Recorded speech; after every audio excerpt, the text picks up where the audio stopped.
Hello，各位网友，大家好，我是傻货，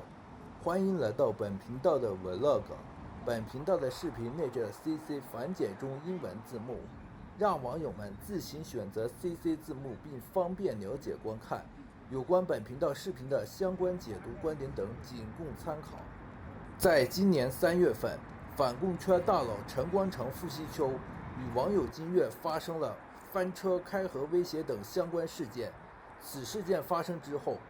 引起了网友们对此事件的相关讨论，对陈光诚、傅西秋批评谴责不断之外，也暴露出了欧美西方国家对来自中国的反共反贼等相关组织人士进行多年的相关接收资助，不仅没有起到任何进展效果，对中共毫无任何威胁之外，还把欧美西方国家政府的相关拨款资助和社会上的相关募捐全部占为己有，并用在自己和自己的家人亲属的各种开销花费上，没有用在救助支持受迫害的政治人士等。就连欧美西方国家提供的政治庇护，被当作利益交换牟利，只用在与其利益合作的相关人士，或被用在其自己的家人亲属身上，没有用在真正受到政治迫害的相关人士。不仅如此，很多反共反贼等相关组织人士对于真正受到政治迫害的相关人士采取了不搭理不救助的态度，同时只认钱和名气，并以此作为搭理救助的标准等。有的还被爆出打着反共反贼等相关政治庇护人士的旗号，以受到政治迫害需要政治庇护为由，来借机骗取政治庇护，并进行变相移民，而且举着5星红旗支持中国并嚣张跋扈等等，使得欧美当地人对来自中国的反共反贼、民主自由相关组织人士产生了不信任，并谴责唾弃，并希望自己所在的国家政府彻底停止对来自中国的难民庇护者进行接收资助等。而自由亚洲电台裁员并叫停部分语言服务的等相关消息不断传出，以及反共反贼等相关组织人士不断的出现相关问题且严重的情况下，让人们不得不重新思考认识到反共反贼等相关组织人士是否资助的问题，并希望彻底叫停对反共反贼自由民主相关人士的相关接收资助。这部 Vlog 要讲的是反共反贼自由民主相关组织人士存在着吃里扒外等相关问题且严重，为什么要立即重视叫停对反共反贼自由民主相关组织人士的相关接收资助。本频道由本频道开通的频道会员以及 YouTube 超级感谢功能独家赞助支持播出。由于本人最近很忙，本频道的视频太久没有更新，在此请大家见谅。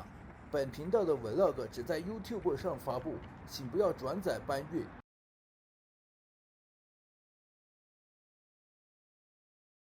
在讲这期 Vlog 相关之前，先讲一下关于美国国际开发署被特朗普政府关闭和自由亚洲电台部分裁员并叫停部分语言服务的情况。为什么要先讲这些事情？因为与要讲的这期 Vlog 相关。由美国全国公共广播电台和其他自媒体的转载报道称，在今年3月份，美国总统特朗普下令美国全球媒体署停止美国国会向自由亚洲电台以及其他由美国政府资助的非盈利新闻机构，以及包括自由欧洲电台、自由电台和中东广播网等在内拨款资助，并缩减规模。就连隶属于美国政府的美国之音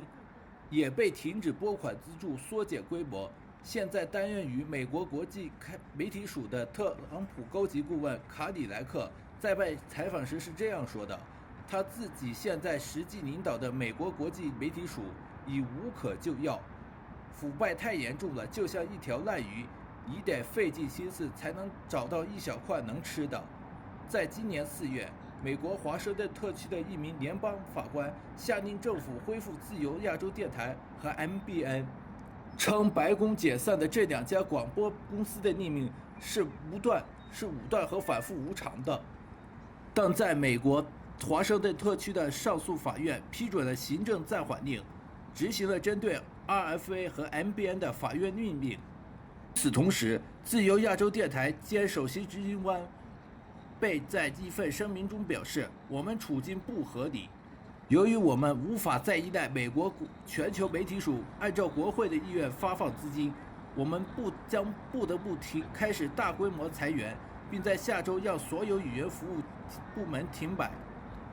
对我以及自由亚洲电台的许多成员来说，这份工作不仅仅是一份工作，他们为成为这个团队的一员感到无比自豪，并按照我们所报道的国家的黑暗视角视为毕生事业。自由亚洲电台的某位员工告诉 NPR， 所以今天或许是我职业生涯中的最艰难的一天。与此同时，自由亚洲电台正式解雇了许多已经无薪假的员工。自由亚洲电台的某位员工表示，目前仍有精干的工作人员来更新其大幅缩减的节目。不只是自由亚洲电台在裁员叫停部分语言服务并缩减规模，其大约3/4的员工停薪留职，就连美国之音和其他依靠美国政府国会的援助拨款的媒体也未能幸免。美国之音和负责西班牙语节目的古巴广播办公室被迫暂停1000多名员工的职务。从自由亚洲电台裁员部分、叫停语言服务等相关报道的情况来看，不仅如此，在今年7月份，特朗普政府宣布正式关闭解散美国国际开发署，更是引起人们的关注。在今年2月份，美国政府效率部决定不再支付原来分配给美国国家民主基金会的资金，导致该机构陷入瘫痪状态，并叫停资助多个监察中国人权等相关的非政府组织。也就是说，特朗普政府已经开始针对反共反贼等相关组织人士停止拨款资助并缩减规模。美国白宫的发言人在媒体记者会上表示，我们有些事情做了很多年，没有任何进展效果，也应该从不同的角度尝试着换新的不同的方式方法。也就是说，特朗普政府已经开始考虑改变不同的策略，并更换新的不同的方式和方法。与此同时，此消息一出，在美国国内引起不少的争议，尤其是反共反贼、自由民主等相关组织人士那边更是激烈反应，不断称美国政府不能叫停对他们的相关组织人士的一切资助，会削弱美国的软实力等等。即使如此，特朗普政府还是对受到美国国会支持资助的相关媒体组织人士，以及来自中国的反共反贼、自由民主等相关组织人士采取停止拨款资助并缩减规模。无论如何，特朗普政府对受到美国政府资助的民主政治活动人士的媒体相关组织人士和来自中国的反共反贼、自由民主等相关组织人士采取叫停资助已成定局。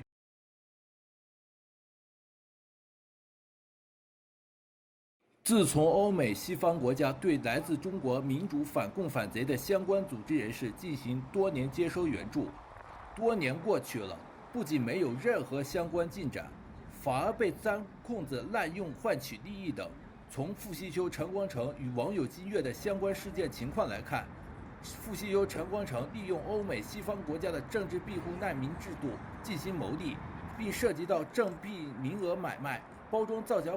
漂白、利益交换输送等相关严重问题。此外，傅西秋、陈光诚开设的相关 NGO 组织的确存在着非常严重的问题。首先，傅西秋、陈光诚把美国国会批准的相关拨款和来自社会捐赠的资金，大部分用在自己和其家人的亲属身上，只有少部分用于其自己的 NGO 组织相关运作上。从网友金月在推特曝光傅西秋、陈光诚的房产相关推文，就足以说明其购买的多套房产资金的来源，就是从其自己的 NGO 组织从美国国会上拨款和社会募捐上弄来的。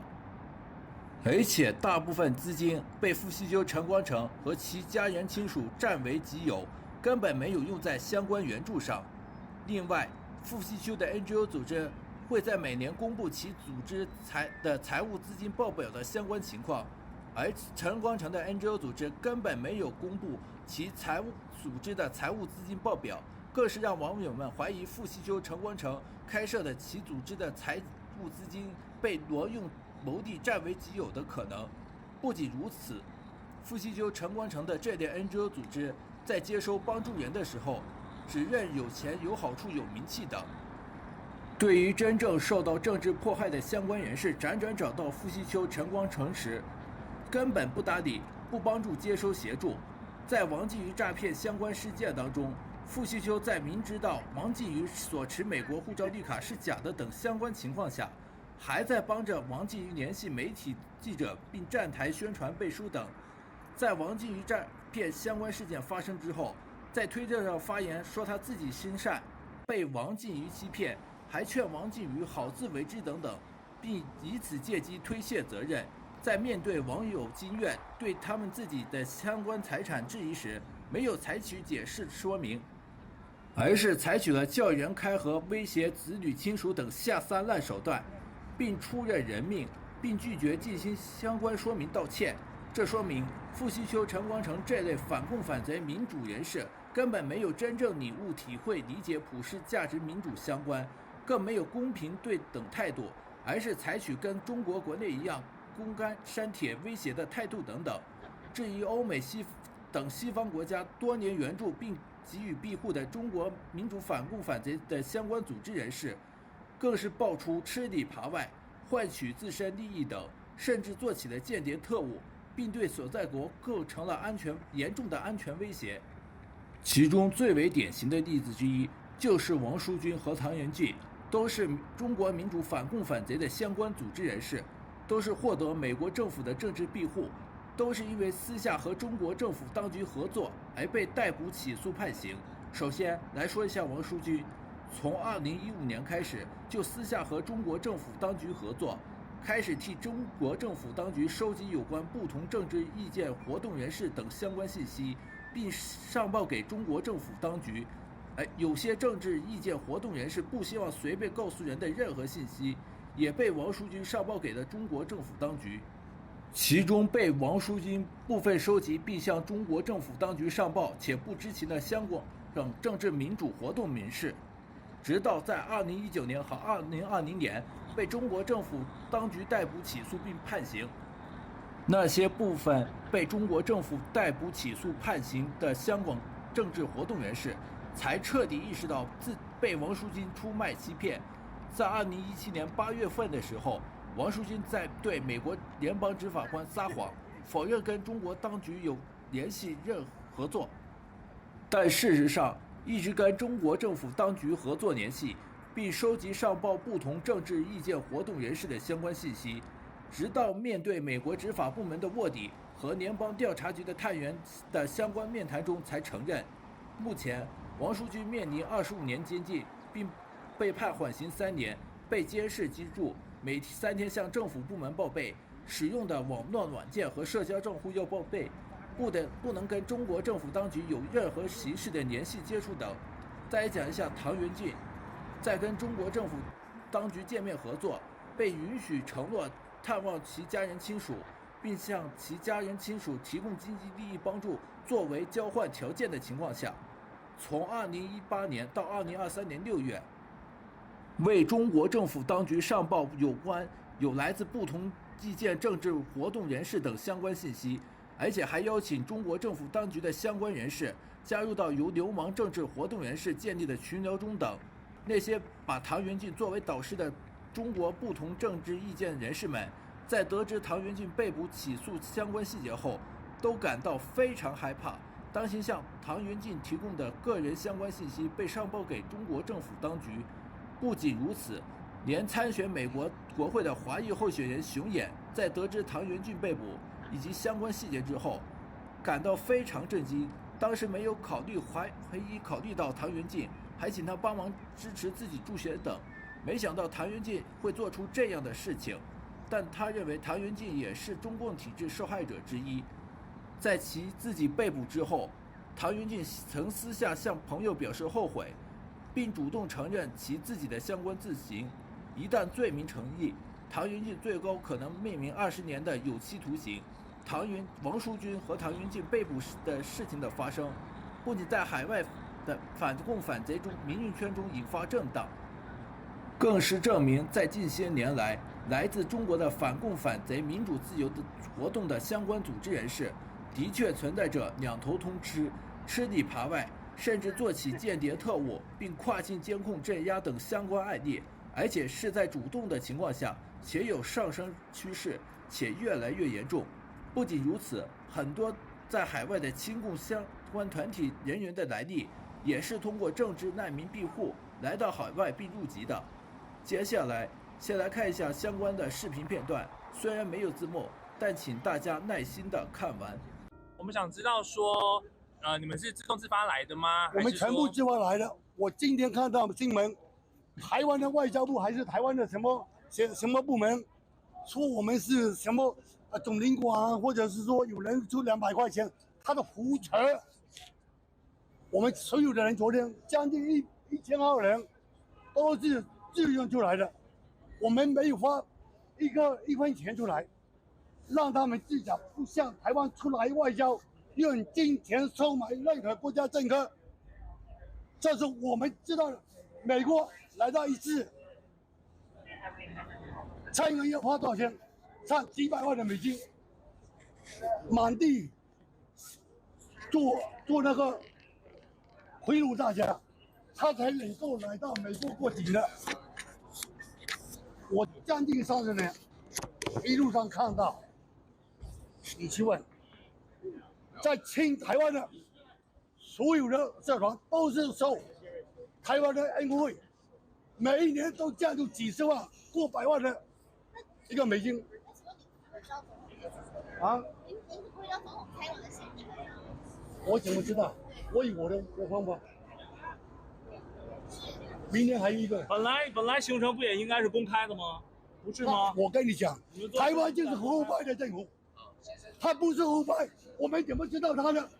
所以您的意思是说，蔡总统在美国几天，你们就会一直看？不能说总统啊，他是一个地区性的一个台湾地区领导人，我们只能承认。 OK， 不能说总统。我们台湾人，我们当然叫你叫总统，我们不接受采访了。对，好啊，是民事自己访问自己啊。所以你们这几天都会一直不断的来看。明天我9点还在他美国。我们俩去了。明天9点，他9点半到10点半一定要走。我明天看他怎么走。这个卖国贼呀，10几亿的人，我不喜欢他。他现在不是人还在里面吗？你们他在里面啊。但你们为什么现在就要离开了？啊？你们怎么现在就离开了？没意思，现在没他不敢从这门口出来呀。他敢从这门口进去吗？我请他不敢出来。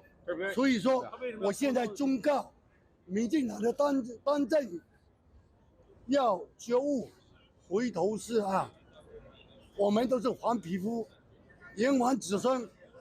和平统一走在一起才是一个出路。你去看一下，台湾的民众多辛苦啊！那你们会不会觉得习近平做太久？啊，我感觉习近平，你去问有的市民都是拥护我们习近平。所以他做一辈子，你们也都没有一辈子不一辈子。我现在是说第3任，他连任是我们10几亿的炎黄子孙，还有我们的大陆所有的市民拥戴他。你们有投票权吗？你们拥戴他，你们投票权吗？是政策跟你们台湾不一样，跟外面不一样。你是台湾谁的公司来到美国的呢？台湾同胞也是我们中国。那你们为什么不回中国？要留在美国？希望中美友好，台湾友好。那你们为什么不回中国？蔡英文给你多少钱来纽约的呢？你住的酒店是蔡英文报销吗？有多少？我是来工作的，对呀，所以你是他公司的对吗？带节奏，你们太远了。你不是来30几年了吗？我们不想小小一个你可以选择找到全世界的这个继鸡犬不留。我们中美友好，台湾友好。台湾永远是中国的，这跑不掉了。我们是福建人，台湾离福建很近的，你们应该都知道，我们长得皮肤是不是一模一样的？对大家都没有利的。OK，谢谢。啊，万一出了什么事情，台湾是不是？OK 啊，大家都保重，我们大家都保重。OK， 没有200，有没有300？不忙，感谢台湾同胞啊！你们自己要做出。我请问，义不容辞，不向你哪里来的 ？So sorry， 什么200？很遗憾，很遗憾。跟你讲过了。你这个新闻哪里来200？你给我200。讲话不要这么近好不好？讲话不要这样子，讲话不要这样子，麻烦保持距离，麻烦保持距离。我跟你讲，讲话距离，保持距离。不要拖了哈。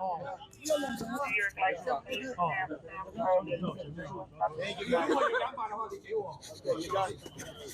我们希望台湾同胞回家，我们都是黄皮肤。回家，我在台湾。回台湾。马来西亚也是黄皮肤啊，新加坡也是黄皮肤啊。拜拜不见。大家好，我想大家也都看到了这伙子人从哪里来的，而且不是这一个团体，还有很多若干个团体，至少5、6个以上的啊，基本上全是这地方来的，最多呢再加一个广东。所以说呢，我呢这期呢我也不想用太激烈的言辞来讲啊，因为以前有些时候呢，你总讲这个啊，有些南方人呢，他就是说给人加害的时候呢，他觉得若无其事。你如果一反抗一反击呢，他就说你怨气太大。昨天有个傻逼就那么说我嘛，所以呢，我现在呢也是冷静的讲。那大家想想吧，这中国的祸根啊，拥护独裁专制，拥护共产党。看完第1部视频片段，接下来看第2部视频片段。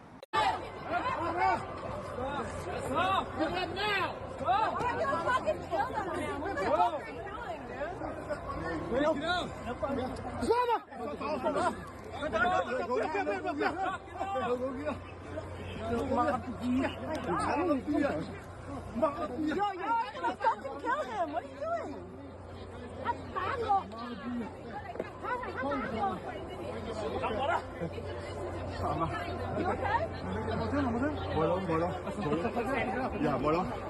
拍照片，把他拍照片，打成这个样子。She find me first. 这个手机先打你。Shut up.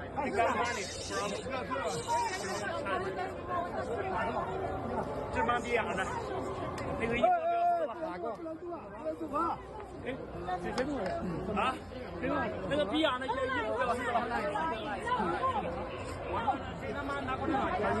衣服都要打破了，他妈的！啊，我看没懂，我看没懂。就这逼样的，就他。谁呀？就这个是啥？就这个，就这个，上！上场！别跑！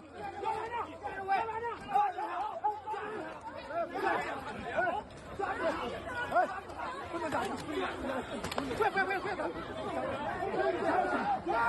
你打人！我说你打人！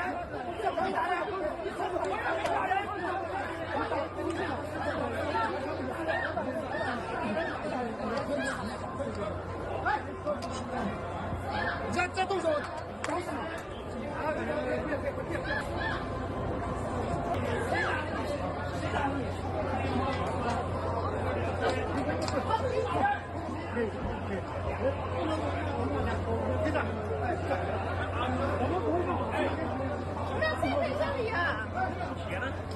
哎，你别过来呀！哎。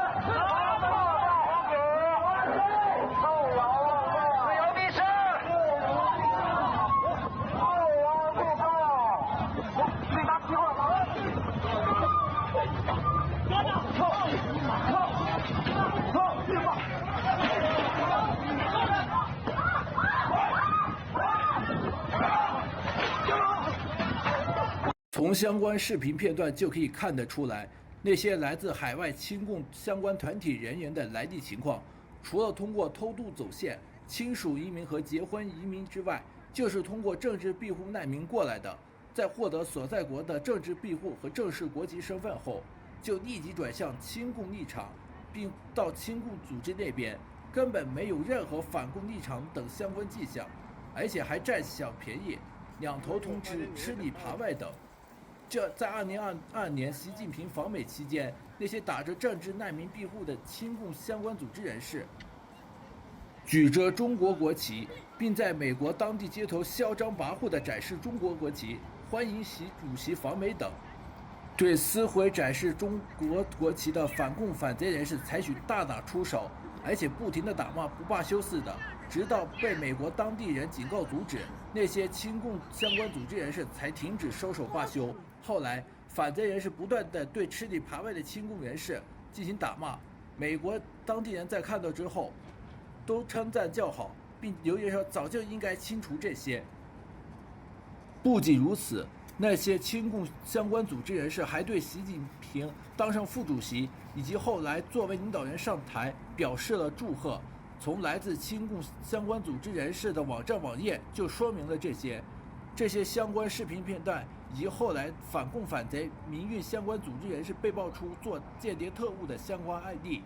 就足以说明欧美西方国家对来自中国的反共反贼民运相关组织人士进行多年接收援助，不仅没有任何的进展效果，也没有对现在的习近平习共产生震慑护济效果等，反而还出现了吃里扒外、两头通吃、占小便宜、换取利益等，甚至还出现了替中国政府当局做间谍特务的严重问题。这些情况就足以说明，欧美西方国家对来自中国的反共反贼民运相关组织人士进行多年的接收援助，没有起到任何进展效果，反而给美国等西方国家造成了沉重的负担并不信任。至于通过欧美西方普世价值等来改变中国民主、反共反贼等相关组织人士观念等等，从傅西秋、陈光诚和其他反共反贼民运相关组织人士对网友金月采取开河胁迫的情况来看，根本没有转变领悟体会欧美西方普世价值民主自由的含义并平等对待回应，而是跟中国国内一样，采取公关镇压、删除简单回应说明，根本没有认真理解回应说明。有网友发的关于傅西秋、陈光诚与网友金月的相关事件的总结推文，就说明了这一点。即使有部分反共反贼民运相关组织人士转变领悟体会欧美西方普世价值的含义，也只是极少数，也有的只是装个表面样子，应付回应、忽悠欺骗而已，根本不能说明来自中国的反共反贼等相关组织人士转变领悟体会普世价值民主自由。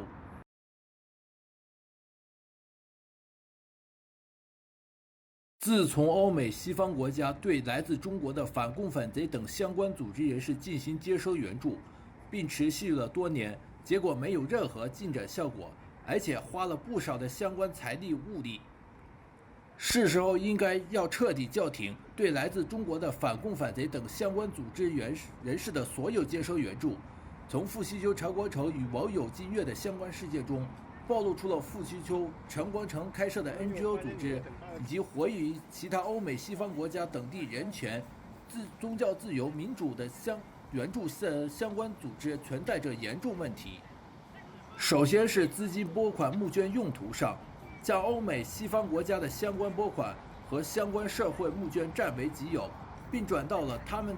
自己和其家人亲属的口袋中，并用于购买房产、车子等无关用途，根本没有用于支持救助被政治破坏的相关人士以及相关活动方面上。即使有进行相关活动，也只是做表面样子应付而已，根本没有实际进行并帮助。不仅如此，还牵涉到政币名额买卖、包装价小等相关问题，通过进行网络包装漂白，并利用欧美西方国家的政治难民庇护制度进行利益交换，谋取利益，并滥用此类制度，帮助了不少的中共腐败官员逃避相关追责，有不少的中国间谍特务也借此混入到欧美西方国家。此外，有不少遭受政治迫害的活动人士在辗转找到傅西秋、陈光诚这类的相关组织时，根本不搭理，而且只认有钱有名气，越是有钱有名气的话，那就更好，或只帮助接收其自己的家人亲属朋友，很多真正遭受政治迫害的活动人士反而被拒之门外，得不到真正的接收援助。而且在王继瑜事件当中，傅西秋在明知道王继瑜没有美国护照和绿卡，其所持的美国护照和绿卡和在网上发布的银行账户的相关图片是假的等相关情况下，仍然给王继瑜帮助联系媒体并宣传背书站台，并且揣着明白装糊涂，装作不知道。直到王继瑜被爆出是骗子，傅西秋在推特上发推文，经过证实他没有美国护照和绿卡等等，并说自己心善，装作是受害者等，来借此转移注意力，并把自己的责任推卸得一干二净。而且经过傅西秋、陈光诚这类的 NGO 组织得到接收帮助的所谓反共反贼民运的相关人士，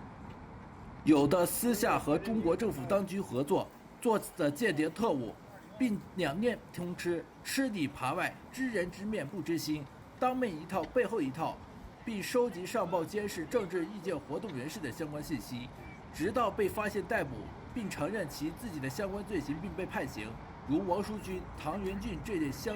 关人士。有的在得到所在国的正式国籍身份后，很快开始反转其自己的政治立场，开始转向亲共等等。另外，在面对网友金月对其自己的财产身份质疑的时候，傅西秋、陈光诚没有解释说明回应，反而和其他相关组织人士采取了集体打压、羞辱、围攻，并把网友金月的相关信息进行开盒，并威胁金月的家人亲属，迫使网友金月不得不删除相关推文并道歉，并且还出了人命。有很多的民运反共反贼等相关自媒体对傅西秋、陈光诚与网友的金月相关事件进行表态，有的自媒体表态支持网友金月那边，有的自媒体表态支持傅西秋、陈光诚那边，而很多其他自媒体却没有对此事件进行任何表态，并是否支持哪边不清楚。但可以确认的是，有不少的反共反贼等相关自媒体在此事件中露出原形。至于其中露出原形的原因，大家都应该能够了解清楚。在面对特朗普总统和马斯克上台后，收紧整顿关停对外援助的时候，那些自称反共反贼等相关组织人士就不乐意，并反对特朗普和马斯克整顿收紧叫停对外援助，指骂特朗普、马斯克和美国政府对于习近平习故照中国的各种所作所为，要么不批评习近平习故，要么装个不痛不痒的样子骂习近平习共，并牵涉到其自身利益的情况下，对特朗普、马斯克和美国政府采取羞辱、胡搅蛮缠的态度。这说明那些通过欧美西方国家援助接收的反共反贼等相关组织人士，根本不是真正受到政治迫害和追求自由民主的相关组织人士，是在其自身的自私自利、胡搅蛮缠的情况下追求的，跟真正的自由民主是相违背的。不仅没有任何效果，而且强加浪费了欧美西方国家纳税人的钱，并造成了负担，而且还引来了大量的假的难民庇护，并引来了间谍特务，并以此进行利益交换输送等。这些情况就足以说明欧美西方国家不值得支持援助来接收来自中国的反共反贼等相关组织人士。而在2022年北京四通桥彭仔洲发动的反对习近平的标语在桥上的活动，以及在2023年中国前总理李克强逝世，人们在北京、安徽、吉林等地进行自发纪念活动，这些由中国人自发进行的相关活动，不仅间接反对习近平习共，也感动了全世界，而且是在没有任何外力推动的情况下进行的。即使有任何外力推动，那只是小部分而已，大部分是通过内心上主动自愿进行相关活动，是为了社会公益，也是为了大家。那些通过欧美西方国家援助接收的反共反贼等相关组织人士，要么没有回应实际行动支持，要么装个样子发图文视频回应，有的甚至进行变相阻挠、辱骂等，足以说明应该彻底叫停对来自中国的反共反贼等相关组织人士的所有接收资助，因为没有任何效果，起不到对中国当局的任何震慑、转变、倒台效果。至于来自中国的反共反贼等相关组织人士转变领悟、体会普世价值、民主自由等，根本就是无稽之谈。再怎么任何解释，都说明都改变不了相关事实结果。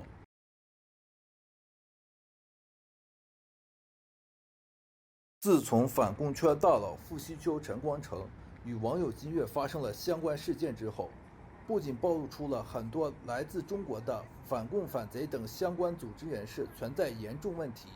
很多欧美西方国家纳税人的钱被因此浪费，必被强加，也间接地对来自中国的反共反贼等相关组织人士产生了不信任，而且没有任何进展效果，起不到对中国政府当局的任何震慑转变倒台。至于来自中国的反共反贼等相关组织人士转变领悟体会普世价值、民主自由等等，根本没有转变领悟体会，只是装个表面样子应付回应、忽悠欺骗而已。是时候欧美西方国家彻底叫停对来自中国的反共反贼等相关组织人士的所有接收援助。如果对这件事情有什么观点看法的话，欢迎大家来留言。如果看完并对本频道有感兴趣的朋友，记得订阅本频道并点击小铃铛，当有新视频发布等有关本频道相关消息时，就会收到最新通知。如果有朋友对本频道想要进行赞助支持的话，主动且真心自愿的情况下，本频道已经开通频道会员、YouTube 超级感谢、微信打赏码等赞助支持，以便于想要真心主动自愿支持本频道的朋友们能够赞助支持本频道，让本频道继续创作更新并永久长远下去。欢迎大家来观看支持傻二货 Vlog， 您的订阅、点赞、评论、转发一条龙是对本频道最大的支持动力。好了，我是傻二货，我们下期视频再见，拜拜。